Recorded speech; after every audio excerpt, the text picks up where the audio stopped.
লম্বা ১৯ মাস বাদে সিলেট থেকে হিরবার ম্যানচেস্টারের ফতেদি উড়াল দিছে বিমান বাংলাদেশ এয়ারলাইন্সে। শনিবার মাদান সোয়া ২টার সময় উসমানী এয়ারপোর্ট থেকে বাংলাদেশ বিমানের BG207 ফ্লাইট একটা ম্যানচেস্টারে রওনা দিছে। এর আগে শনিবার মাদান ১২:৩০টার সময় বিমানের ফ্লাইট একটা হযরত শাহজালাল রহমতুল্লাহ আলাইহি ইন্টারন্যাশনাল এয়ারপোর্ট থেকে রওনা দিয়া উসমানী এয়ারপোর্টও পৌঁছিছে মাদান সোয়া ১টাত। শনিবার আরম্ভ হওয়া ফ্লাইটে সিলেট থেকে ম্যানচেস্টার গেছেন ৮০ জন প্যাসেঞ্জার। এই খবর হয়েছেন উসমানী এয়ারপোর্টের ম্যানেজার হাফিজ আহমেদে। বিমান বাংলাদেশ এয়ারলাইন্স সিলেটের স্টেশন ম্যানেজার আব্দুল সত্তারে কইছেন BG207 ফ্লাইটে ঢাকা থেকে ম্যানচেস্টার যাওয়ার লাগে উঠছেন ২৪ জন প্যাসেঞ্জার। বাদে সিলেট থেকে আরো ৮০ জন লইয়া বিমান উড়াল দিছে ম্যানচেস্টারের ফতে দিয়ে।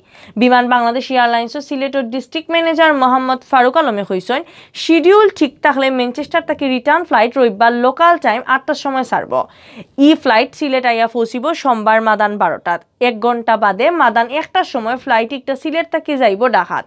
বিমানের আধুনিক ড্রিমলাইনার যাওয়া আওয়া করব ম্যানচেস্টার।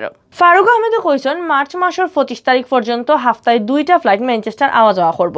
বৃহস্পতিবার আর রবিবার চলব ই ফ্লাইট। ব্রিটেনের যে কয়টা টাউনও সিলেটি অকলর বেশি থাকেন এর মাঝে ম্যানচেস্টারও আছে। প্রবাসী অকলর দাবি জানা নিয়ে Sylhet to Manchester direct flight আরম্ভ করছিল বাংলাদেশ বিমানে। গেছে বছর মার্চ মাসের ২৯ তারিখ সিলেট থেকে ম্যানচেস্টার ডাইরেক্ট ফ্লাইট হেসমেশ উড়াল দিছিল। এর বাদে দুইও দেশে করোনা পরিস্থিতি বিগড়ি যাওয়ায় ফ্লাইট বন্ধ আছিল।